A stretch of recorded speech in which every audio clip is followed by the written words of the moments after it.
Frankly, my dear, I don't give a damn. I'm gonna make him an offer he can't refuse. As far back as I can remember, I always wanted to be a gangster. Don't you understand, George? It's because you were not born.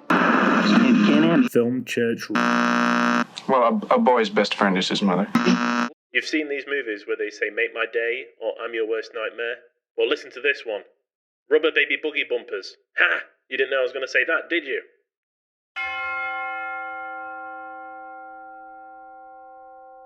Hello, and welcome to Film Church Radio, the podcast that treats cinema as a religion.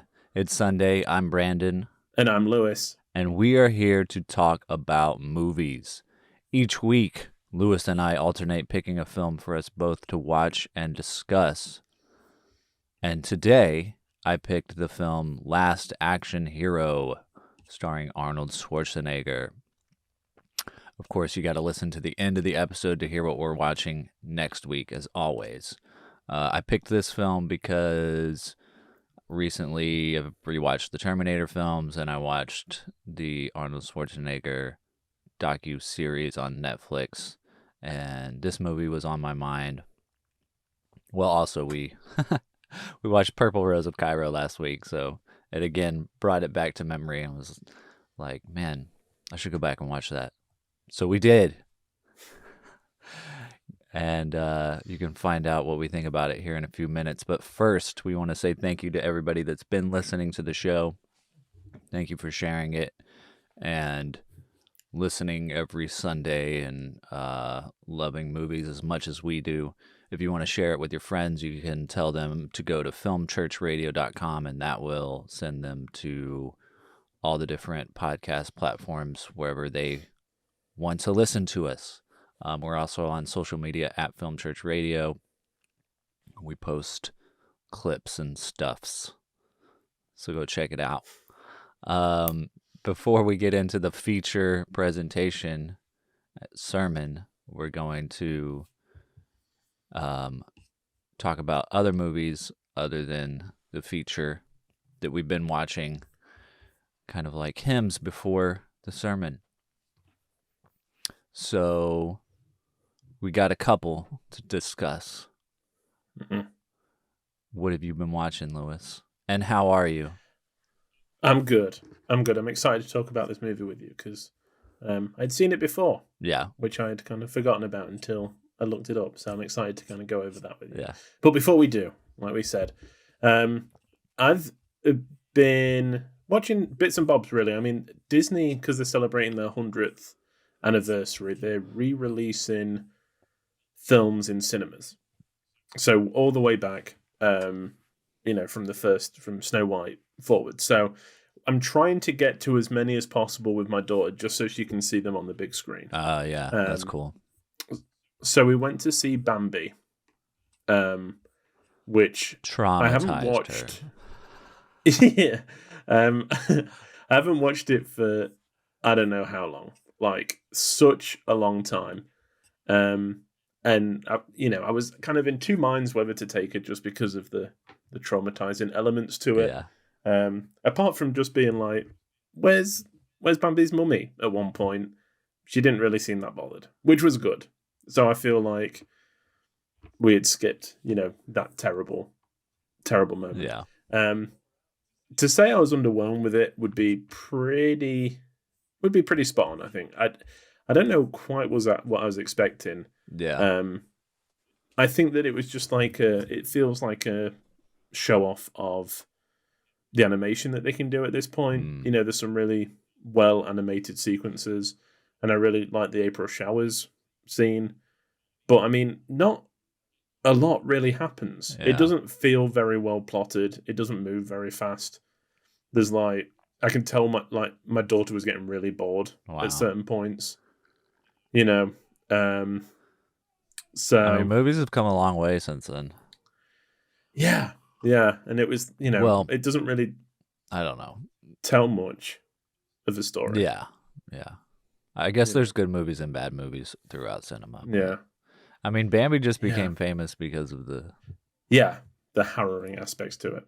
I mean, it is a Disney movie, but yeah, like I feel like it's kind of looped. I haven't watched Pinocchio for a long time, so I don't know if this is like unfair, but I feel like it's roped him with Pinocchio and Dumbo with being not brilliant films, but there's elements to it that are like haunting. Yeah. So they get talked about and like brought up a lot, you know. Yeah, I'm not a big fan of like the early Disney period up to about Bambi. I think Snow White's really great. Yeah. But then it kind of so I'm looking forward, you know, we've been to see another one, but I'll save that for a future episode. But I'm looking forward to going, just being able to experience them in the cinema is great. Yeah. You know, they're on Disney Plus, so they're very accessible, but it's not the same. Yeah. You know, we can go in and kind of get settled and be like, oh, here we go, you know, big moment. So Do you think I'm glad that they're doing Do it. you think going to see it in the cinema kind of made you realize that it wasn't as good as you thought it was? Yeah, I think so. I think the fact that I was like paying, you know, one-on-one attention with it, and I could just feel the energy from my daughter, you know, Yeah. how she was reacting to it and stuff, was a big indication. And I think if I had been like passively watching it, if we put it on, I'd been in and out, I probably would have given it a higher grade. Yeah. Because I'd have been like, oh, it's Bambi, you know. But actually sitting and watching it and taking it as a movie, it's fine. Yeah. It's not brilliant. Yeah. You know. And then I switched gears. And it's kind of mostly down to rewatching this film. I've been trying to rewatch a lot of kind of old favorites, I guess, and seeing how they hold up, how I feel. So we rewatched The Departed from 2006, the great Scorsese. I love this film. I think it's absolutely brilliant. I know it's based on the Internal Affairs trilogy, so it's not an original. But it's, I mean, Jack Nicholson at his best, Leo at his best, Matt Damon at his best, you know, Mark Wahlberg. It's so good. Yeah. And so tense and just like entertaining, you know. It's such a brilliant film. Classic Scorsese. I know. Yeah, I can't believe that it's not held up in the same esteem as like Goodfellas and stuff. Yeah, I was You gonna know. say, I feel like most people. I mean, it's been a minute since I watched The Departed, I think, Yeah. but I feel like in film conversations, most people are like, "Oh yeah, they just gave Scorsese the award for The Departed because Yeah. you know it was time to pay him his dues or whatever, and Yeah. he really deserved it for these other movies, which he probably did, but like." Mm. You know, he deserved it for this one too, right? Yeah. You know? Yeah, definitely. I think that it's such a well-crafted movie. You know, there's still bits that you're kind of on the edge of your seat Yeah. at, you know, and only a master can take it and kind of elevate it above, you know, I'm sure that it would have been a good film, you know, because the script is really tight and stuff, but it's his direction that really pushes it to the next level. Yeah. You know. Do you think The Departed is more accessible to like was it more accessible and more I don't know what the gross numbers were for The Departed versus like Goodfellas and then Scorsese does like Yeah. also very artsy things sometimes where people don't go see them at Yeah. all. I feel like The Departed Yeah, was I pretty know that- mainstream. Yeah, I know that The Departed, and I think, you know, The Departed and Shutter Island were kind of my early Scorsese memories. I can remember, I mean, The Departed came out in 2006, so I would have been like 15. So I was like the perfect age to really be, you know, into it. Whereas like Raging Bull and stuff, it took me a little bit longer to appreciate how brilliant that film is. Yeah. And I know that we, like a year or so ago, both watched King of Comedy, and we both loved it. Yeah. So I think that it's definitely, if you were, you know, a young person interested in filmmaking, and a bit, you know, he can be very daunting, Scorsese, because his films are long and, you know, they're convoluted and span like decades. Yeah. Most of them, you know. So, but Departed is a really tense action thriller that you should probably start with potentially. Plus, it has like a lot of A-listers in the cast. as Yeah, opposed to yeah. like, you know, his older work, which has like more indie actors. Yeah. I mean, some of them, I mean, they're A-listers, you know, for sure, and legends now, but I feel like at the time maybe they weren't, you know, Mm. as mainstream as the actors he put in The Departed, as well known. I Yeah. don't know. Yeah, agreed. Yeah. There's still some Scorsese I need to tick off the list. I know I'm going to love Hugo, but I've just never Bro, got around I've to never watch watched Hugo either. it. Okay. Well, that's interesting. We should definitely watch that. We should definitely do it. Yeah. But yeah, so Hugo is on the watch list. Yeah. Cool. But I mean, that was it. Like I said, I'm going to try and save some for future episodes because my watching has slowed down a little bit moving back home. But yeah, I think, you know, a fine film that's well regarded and a brilliant film that should be higher regarded. Yeah, for sure. Sweet. What about yourself? What have you been watching? A couple of things. I watched Lost in Translation, the Sofia Coppola movie. You've seen it, right? I have seen it. Yeah. Okay, so we can talk about it. I don't know how to actually talk about this movie. It I don't know. My Letterboxd review was sus. That's all I put, was just sus. Yeah. Yeah. Which is how I felt the whole entire movie. I was like, what is the point of this? What are you trying to say? What is, you know, are you trying to make this okay? Because this is weird. And and then the cultural representation was also icky, and I don't know, like I read some Letterboxd reviews that were like trying to say that the view of Japan is supposed to be from the white people's perspective, so that's why it's supposed to feel kind of misrepresented in a way, I guess. But at the same time, it's like, I don't know. I don't know. Yeah. It didn't really come across to me. It always feels like a long reach when you get something like that. Yeah. It's like, maybe it just wasn't, I don't know, research wasn't done properly. It was, you know. I don't know. I mean,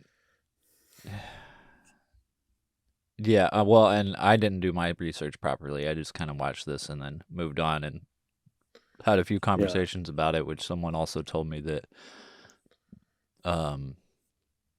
Sofia Coppola made this because she loved going to Japan, and this was like kind of a love letter to it. And I don't really get that either. You know, I was just like, and then I found out that Scarlett Johansson was like 17 when they made this movie, which makes it even worse.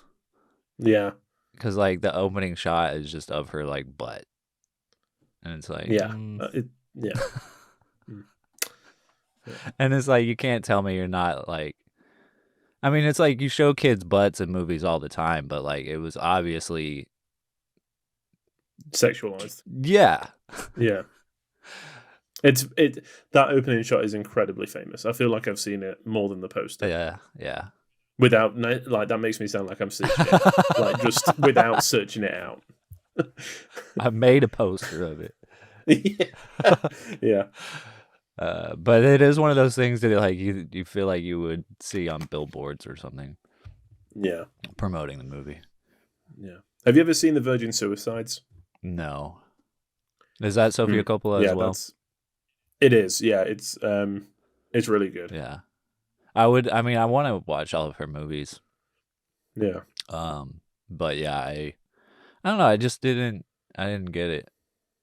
It just didn't connect with me, and just, I mean, you know, I am watching it 20 years later, and that's mad. And 20 years. And you know, the whole thing with Bill Murray's scandal has happened, and you know, which doesn't help the movie at all. Yeah. I don't know. I mean, I like the style of it. I like I don't know. I like characters sitting and talking. Everybody was really Yeah. good in the movie. Yeah. Forget the actor's name, but he plays like he has a show called Sneaky Pete, I think, that plays her husband. And Is it Giovanni Ribisi? Ribisi? I'm not sure. Probably. Hmm. Um, Yeah, who kills me in Saving Private Ryan? I haven't If it seen is. that either. Oh. What kind of film person Oh. am I? But yeah, he's super young in the movie. Hmm. He almost seems younger than Scarlett Johansson. He's so young. I don't know. That's so It's weird. Yeah. Yeah. But they're supposed to be just married adults. It's very weird because they both just Yeah. seem like children. Maybe I'm just getting old. Maybe. But yeah, I mean, I'll probably give it a rewatch if I do like just a Coppola watch all of her Yeah. movies, and Yeah, I'd be up for that. yeah, that would be fun. It would. But yeah, then other than that, I also watched Lady Bird, another female director. Preach. Of course, we did a whole episode on Greta Gerwig a couple of weeks ago, but so I rewatched it when I was watching her stuff, and Yeah.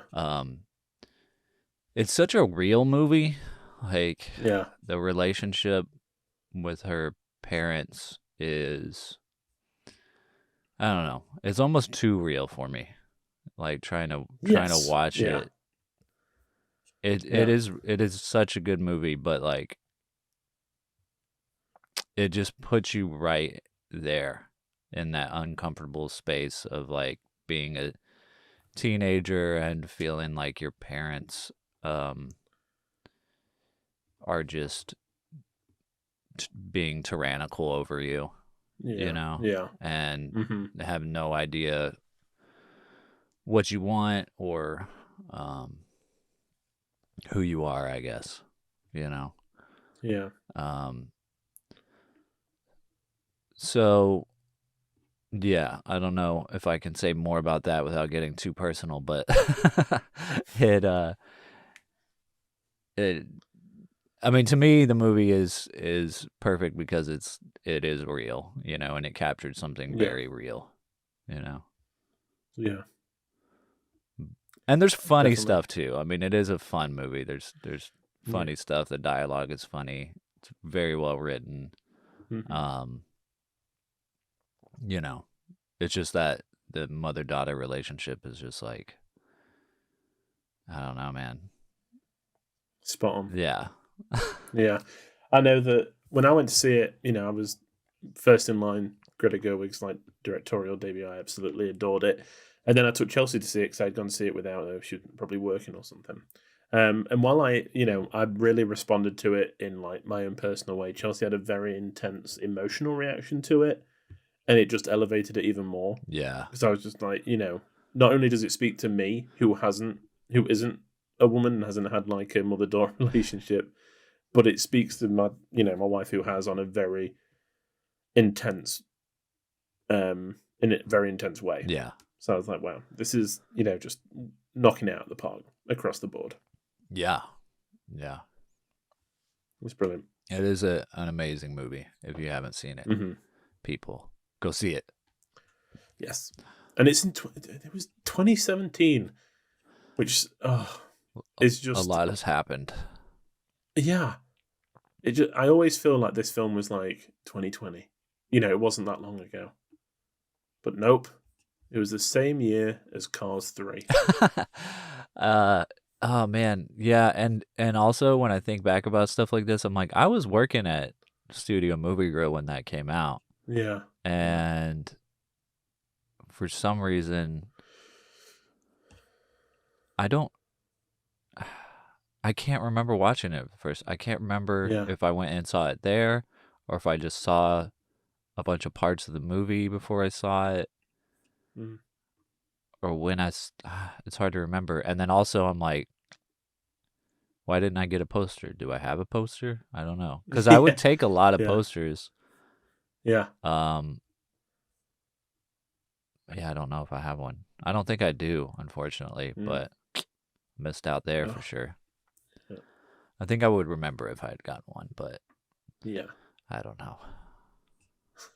The thing is, when I worked at the movie theater the first time, like when I worked at Carmike, I did take almost every poster, even if I didn't like the movie. And then like, at this some is point, I was like, okay, this has gotten out of hand. I need to be more. I need to pick and choose. So when I, went back to working at a movie theater, I picked and chose, but now I wish I had just taken everything again, because then I could be sure I got it. Yeah. But yeah, that's it. Nice. You ready I sure am. to talk about our feature presentation?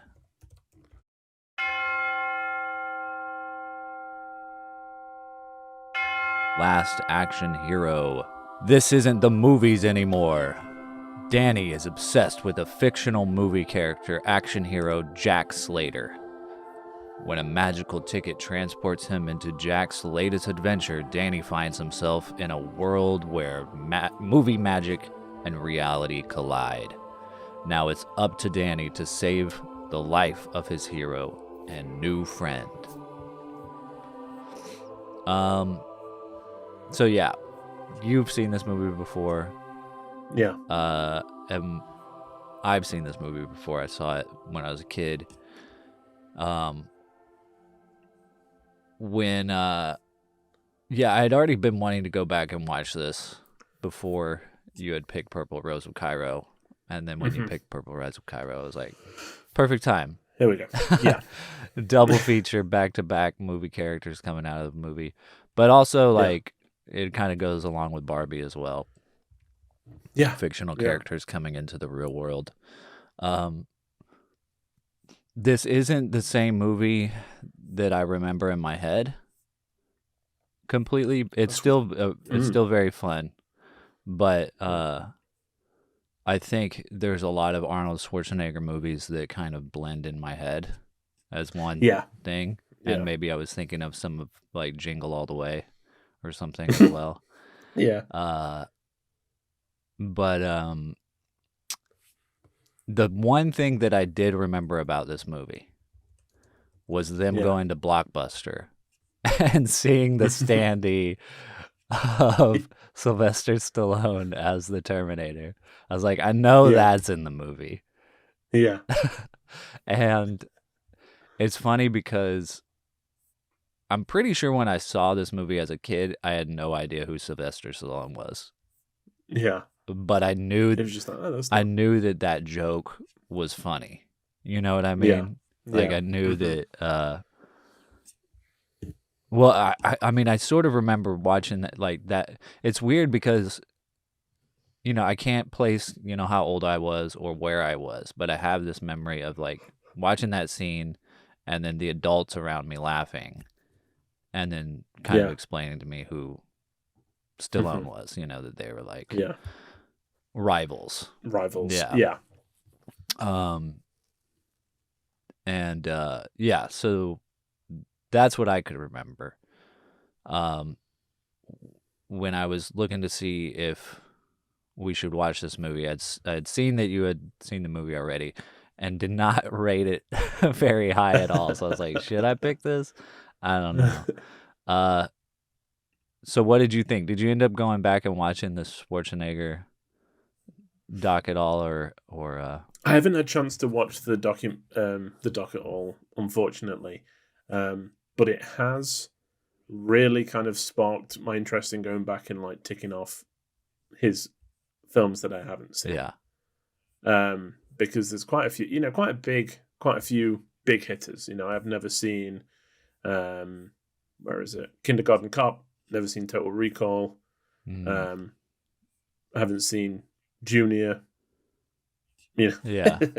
These kind of I guess the ones that he's more known for. Have you seen Twins? I have seen I Twins. have not seen it.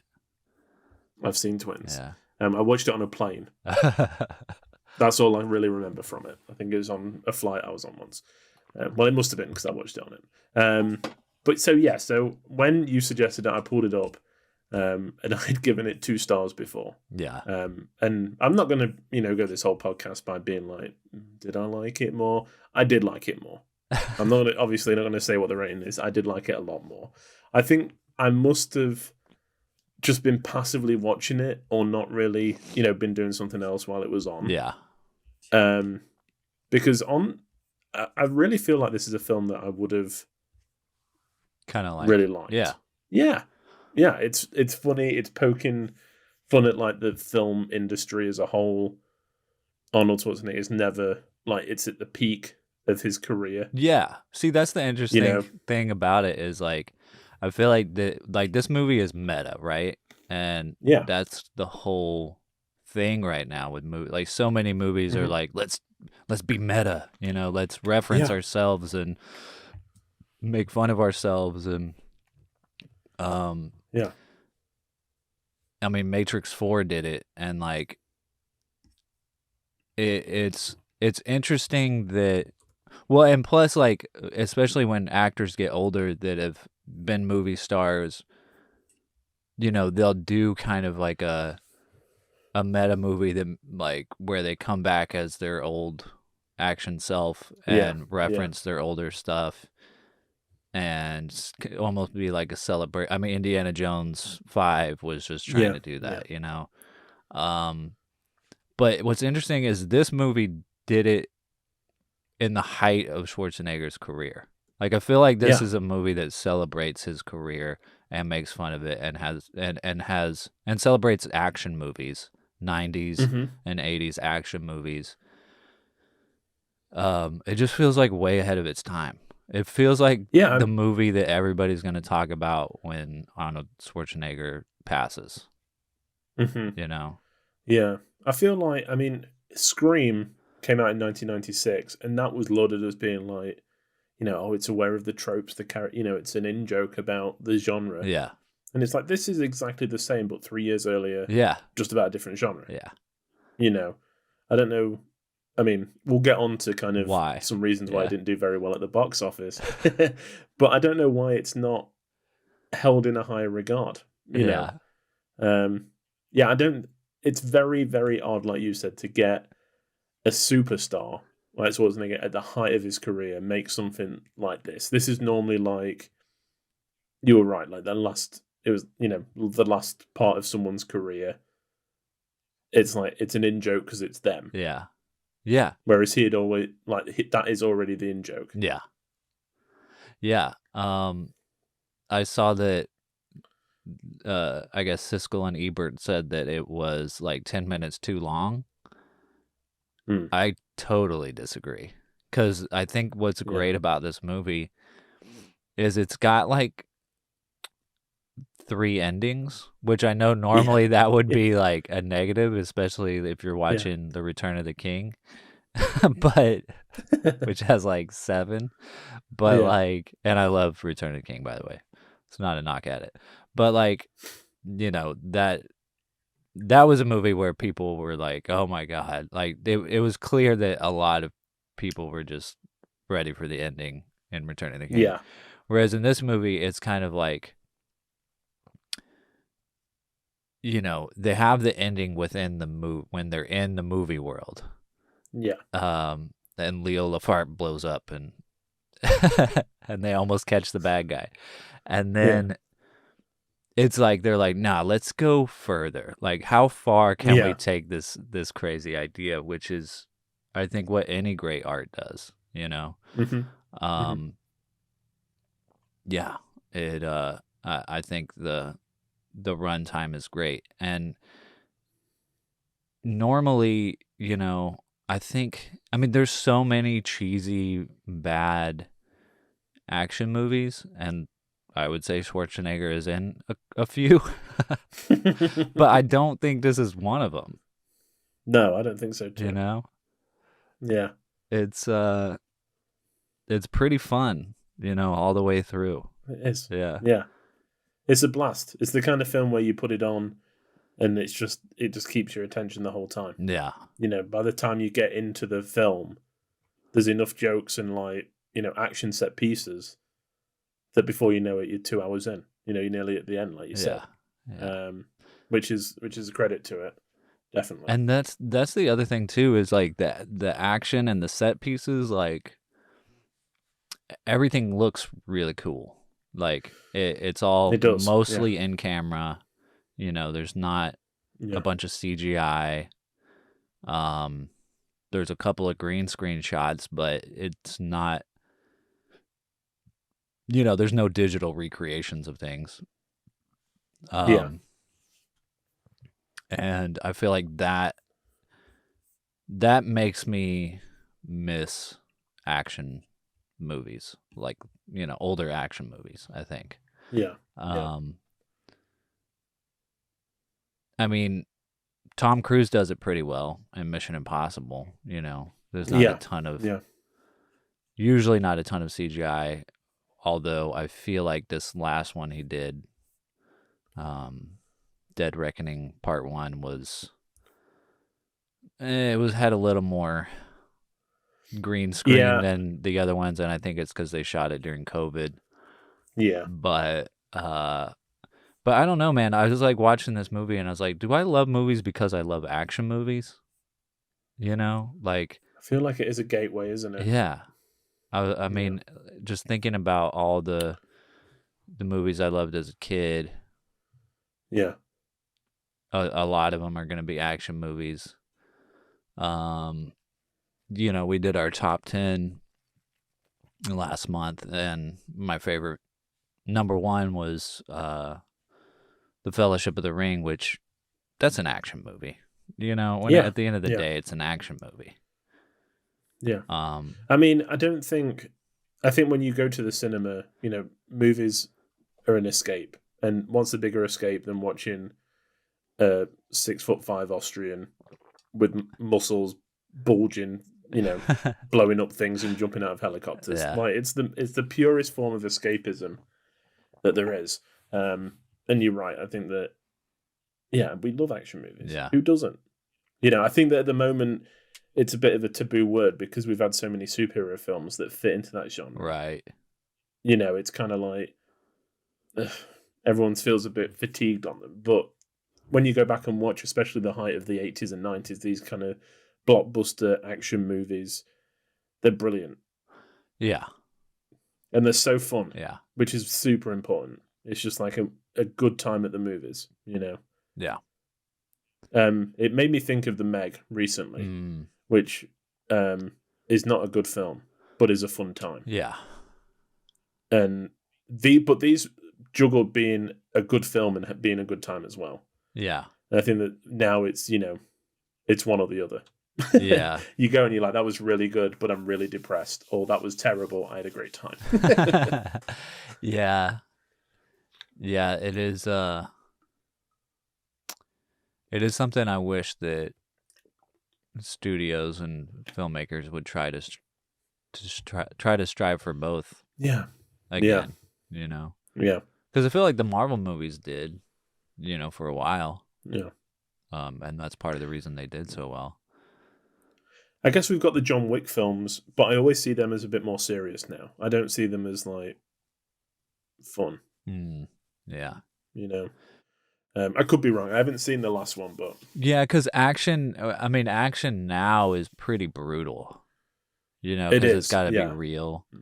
Yeah. So like when you're punching somebody, you're gonna break something. And Yeah. it's like, yeah, and then you got to scream in agony. yeah, So it's a little more like, it's a little more traumatizing. I feel like. yeah.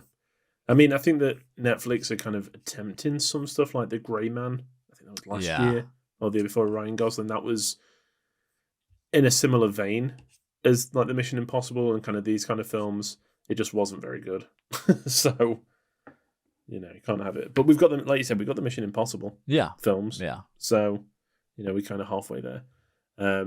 What's really surprising is that Arnold made this in '93, and then in '94 he made like another tongue-in-cheek, like, what's the word? Like, tongue-in-cheek film about like the kind of genres he got famous for in True Lies, Yeah. directed by James Cameron. Like, that's the film I thought about a lot watching this, because they're very kind of the lampooning the genre itself. Yeah. It's pretty amazing within a year. And then True Lies did A lot better. really well. It did do really Yeah. well. Yeah. I mean, it's also got Jamie Lee Curtis in it, so Yeah. obviously has to count for something. But still, in the documentary, it was like the True Lies kind of made Jamie Lee Curtis more of a movie Yeah. star. I mean, she was Yeah. she was an actress, a working actress, but she wasn't Yeah. like a household name necessarily, unless you were a horror movie fan, I guess. hmm So I watched it recently for the first time, and it's great. yeah, I've He almost seen jumps it. a horse off a building, He which jumps a almost horse. jumps over a building or off a building, almost. Which was, I was like, they're not going to do it. Yeah. Yeah, it's been a while, but I remember, that movie being really great. Yeah, yeah. Um, So, do you want to talk about why this didn't do very well at the box office and is kind of like forgotten about a little bit? yeah, let's do it. Um, Do you want me to talk about it? I mean, Do I? I think the only personally? clue. I mean, 1993. What blockbuster was released a week before this came out? Jurassic Park, possibly. That is correct. I mean, you open a film within a month of Jurassic Park opening, you're not going to get any money. Yeah, It was humongous. yeah. Oh, this poor little film. They should have done. What a screw up. Yeah, like Barbenheimer, try to do Yeah. them together and be like, I don't know, Jurassic Nager.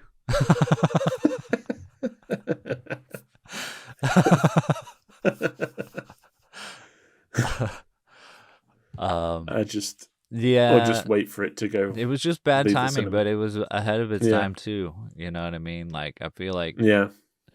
I've seen enough reviews on Letterboxd that there's definitely a community of people out there that think this movie is underrated and needs to be talked about. Yeah. But yeah, just very bad timing. Unbelievable. And Arnold, bless him, he tried so hard to promote it. From what I've read, he was doing, interviews all day to try and get, Yeah. this thing seen. It just wasn't. And yeah, it's a real shame. He thought the script was one of the best he had ever read. Well, That's pretty great. I mean, it seems like it was probably a pretty fun script, yeah. you know. Yeah, I bet. Yeah. And also directed by, which we haven't mentioned yet, John McTiernan, who directed Die Hard. Oh yeah, that's right. Yeah. So Which they make fun of, reference they do. in the movie. I mean, Predator as well. So Yeah.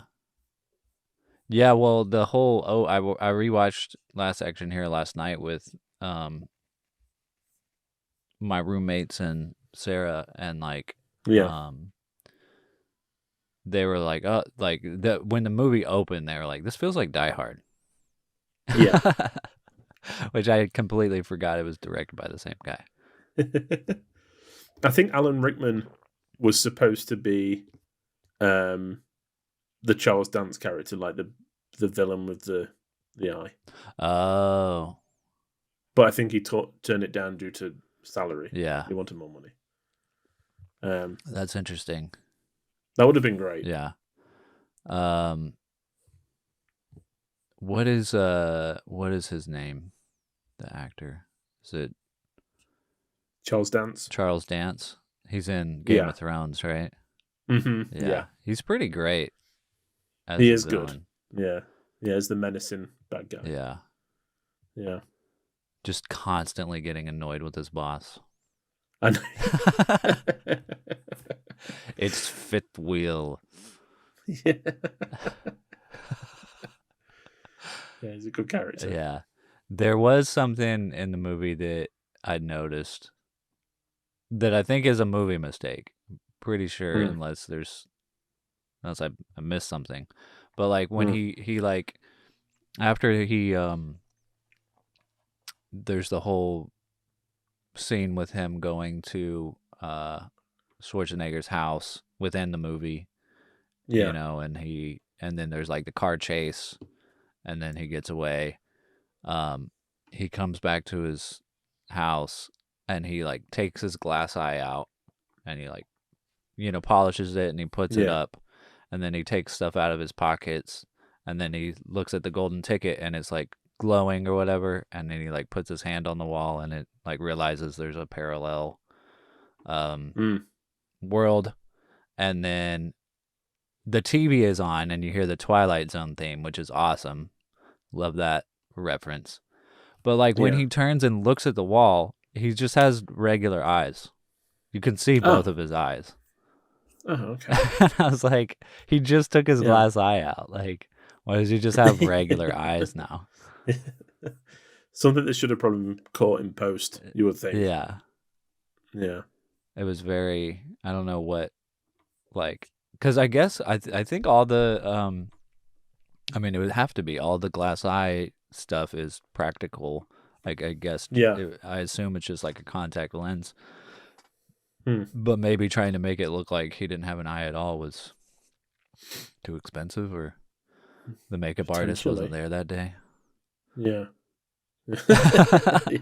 Couldn't afford it on the budget. Yeah. They're like, he's in a movie. Yeah. He'll be fine. So do you think that watching this as a kid really kind of, I don't know, like worked better? I mean, were you more entertained as a kid or as an adult? I know that's hard to kind of say. I mean, I think it helps that I saw it as a kid. Yeah. And grew up on action movies. Because I definitely have much more of an appreciation for it now.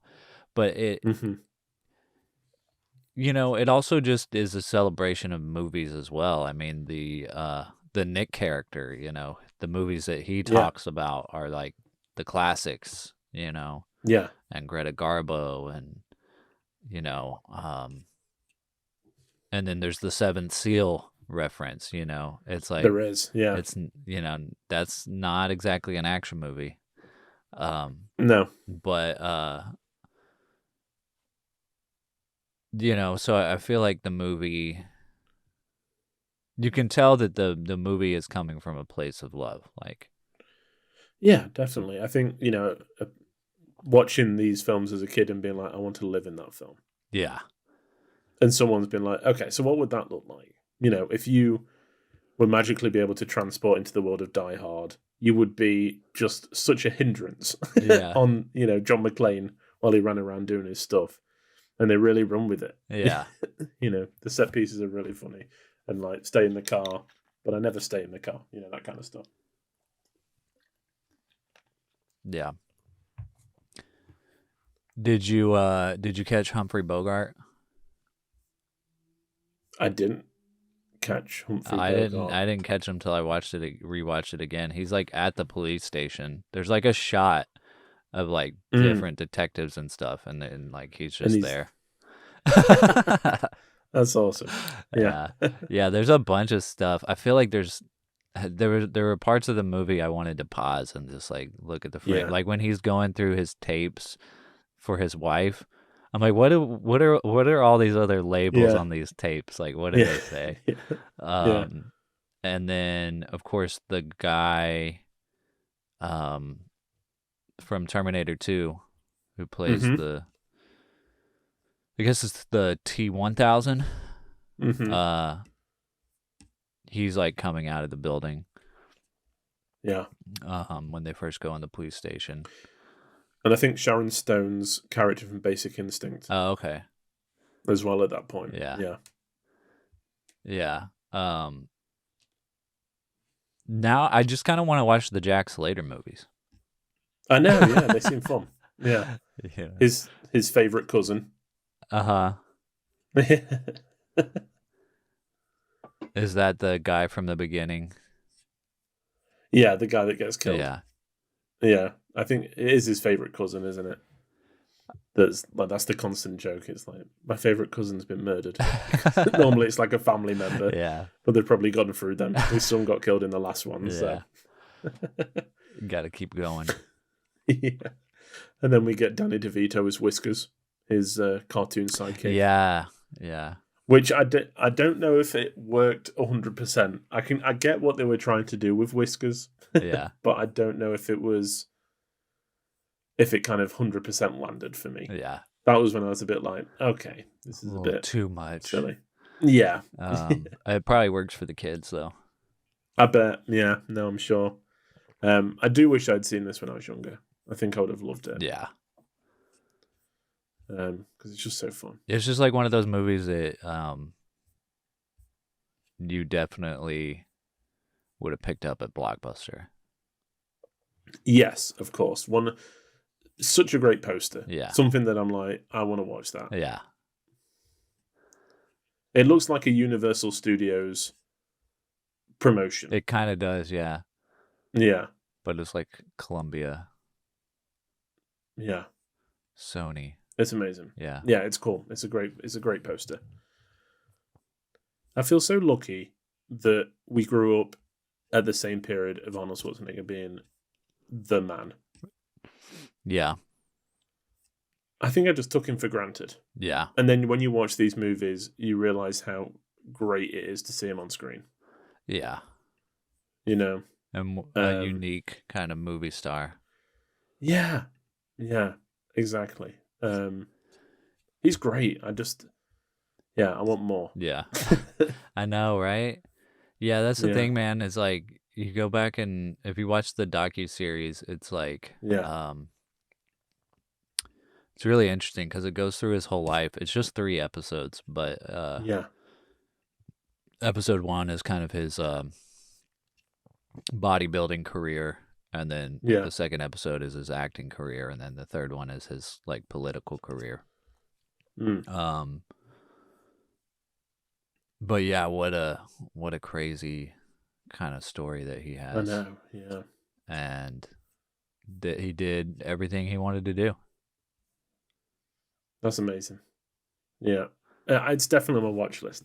I keep saying that, but yeah, it's I really want to read his biography, well, autobiography as well, which I think has the best title. It's called Total Recall, which is spot on. But I think if I watch the docuseries first, I think that'll give me like a good, parentheses for everything else that's going to be included in the book. Yeah, for sure. Well, he has a new show as well called Fubar on Netflix. I haven't watched it, but it's like an action show. Yeah. Okay. Where he's the leading man. Interesting. I haven't seen that. Or heard of it. So. Yeah, that's Netflix for you. Yeah. We just make stuff. Arnold, come on. And don't tell anybody. Yeah. They'd love to do it. Yeah. But yeah, man. Yeah, he's great. I mean, he is. I think probably his best is Terminator 2. Agreed. Yeah, I mean, like nobody would disagree with that. No. But I mean, there's so many good ones, I feel like. I know. Yeah, there are. I think the thing that Terminator 2 gets right that this doesn't is that the child actor is a lot less annoying in Terminator 2. I don't know what it is. Yeah. He's a little over the top, but I feel like it works. Yeah. It's like the parts where he's like watching he's watching Jack Slater 4 before he gets sucked into the movie. Yeah. And he's like, you're gonna pay. Ooh, you're gonna pay. It's just like, My favorite is just how influenced he is by Jack Slater towards the end when he's looking for the other half of the movie ticket, and he like drop kicks the ticket booth for no reason to get the tickets out. it's the climax of the movie, bro. You got it. Yeah, he's got it exactly. He just takes this running like kick at it. And then It's he's like, brilliant. oh no. Oh, here it is. You can see it in the pile. It's not like it's hidden. I was like, it's right there, and he's like, it's still right there. They're all gold. Um, and then Ian McKellen, bro, as Yeah, Death.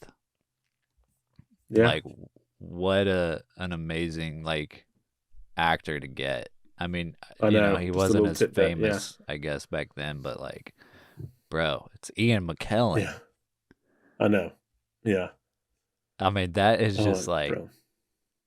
in retrospective, like, what a Mhm. great choice. Yeah, yeah. It works so well. Yeah.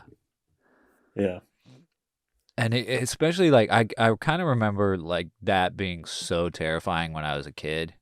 I mean, just Yeah. like so haunting and terrifying. Mhm. But now I feel like if a kid watched it now, you know, that had seen Lord of the Rings, it wouldn't be as terrifying just because he's such he even seems kind of heartwarming to me now, yeah, yeah. even as Death. He's there to help. Yeah. Hmm. But yeah, so Yeah. great. I love the scythe coming out of the screen Yeah. and everyone like screaming. Yeah. Kind of reminds you of the Purple Rose of Cairo when people are coming out of the Mhm. screen. Yeah, definitely. And such a Yeah. different take on the same idea, Yeah, yeah, you know. yeah. 'Cause- I love when they go to the premiere and like the real Arnold is there. Yeah. And his wife too. She's in the movie. Yeah, yeah. And yeah, just like making fun of themselves where she's like, don't plug Yeah. the gyms. Yeah, so- the Planet Hollywood. Yeah. It's so tacky. And then he Yeah. does it and she's like, why would you do that? Why would you do that to me? And the villain guy is like pretty terrifying. Is it Ripper? Yeah. Is that the- yeah. Yeah. Especially when he comes in the real world. It's like, bro, I know. he's Yeah. like, I thought I would kill someone. It's like, it's kind of scary, honestly. It It's is. like, dude. It is. Oh, But he yeah. looks less scary in the rain, I think. Yes, definitely. I mean, the makeup is perfect. Yeah. He looks really, really good. Yeah. Which has me wondering what happened with the eye. Yeah. What? Well- It's like if people notice it, like you said, was that the first time or the second time when you watched it that you noticed? It was the second time. The second time. Yeah. I mean, it must be pretty obvious to just be kind of like, that noticeable. Yeah. You know. Yeah. Yeah, no, Weird. I mean, it's like two shots where you full on just see Yeah. both of his eyes. Yeah. Well, he's like Crazy. looking at the camera too. It's like Mm. the shot where the Twilight Zone music is playing, and he's like looking at the wall, and he like does slow turns his head, and he like evil villain like looks down at the wall, like head tilted Yeah. down, eyes up, and he's just like, there's both of his eyes. Yeah. Weird. Yeah.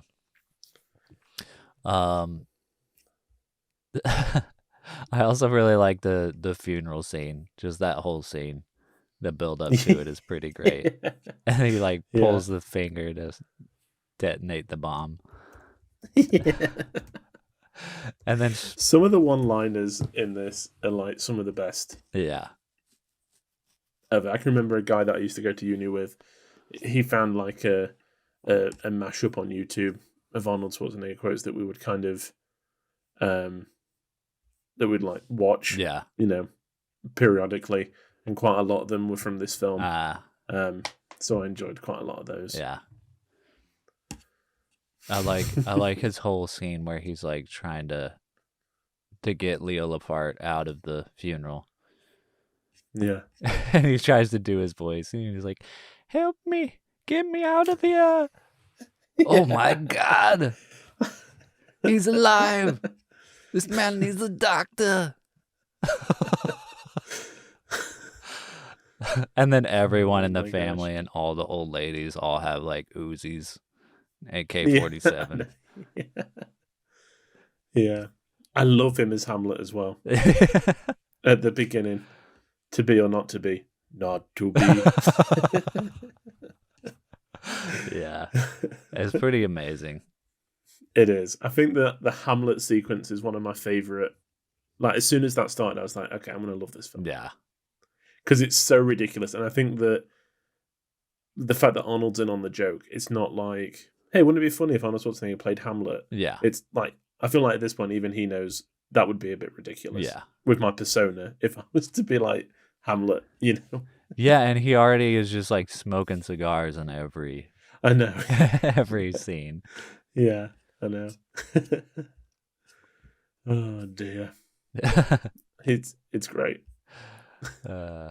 Like when he like his intro to the movie with him like walking on the cop cars and he's got like the leather boots and he like his boss is yelling at him and everybody's yelling at him and then he's like the guy's supposed to stop him from going in and he's like, "You want to be a farmer? Here's a couple of acres." He just kicks him in the nuts. Yeah.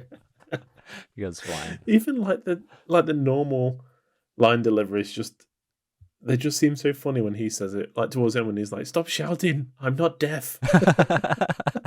Yeah. Yeah. I mean, he's my gosh. pretty. He's a good actor. He's not like he is a movie star. But like Yeah. he's not. You never like don't believe it. Yeah. Like you're never just like, oh, he's acting. I know. Yeah. He's good. Yeah. Classic. Surprise, surprise. Yeah. There'll never ever be anyone like him. I don't think so, dude. Like even his rival, Stallone. I mean, he's great in his own right. He's not. Yeah. He's not. I don't think it's does anybody any justice to try to compare the two because they both have their own thing. Yeah. Yeah.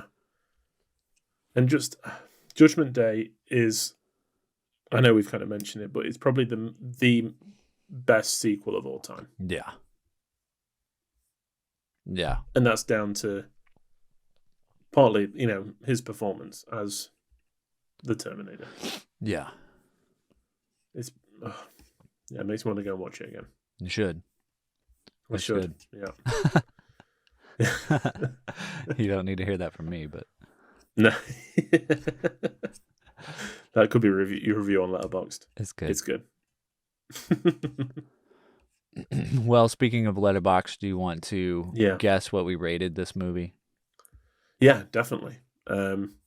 So last time I watched it, I rated it 2, which kind of pains me a little bit to say it. I think you rated it a 4. All right. I'm going to say you rated it 3.5. Ooh. I rated it a 4. Wow. I know. Doubled your rating. Doubled. Yeah. Bam, bam. That's the 2 extra. What about you? I rated it 4 as well. Yeah. Sweet. It might go up. Yeah. With some rewatches. Yeah, Definitely something really I want to keep fun. rewatching and showing to Definitely. people.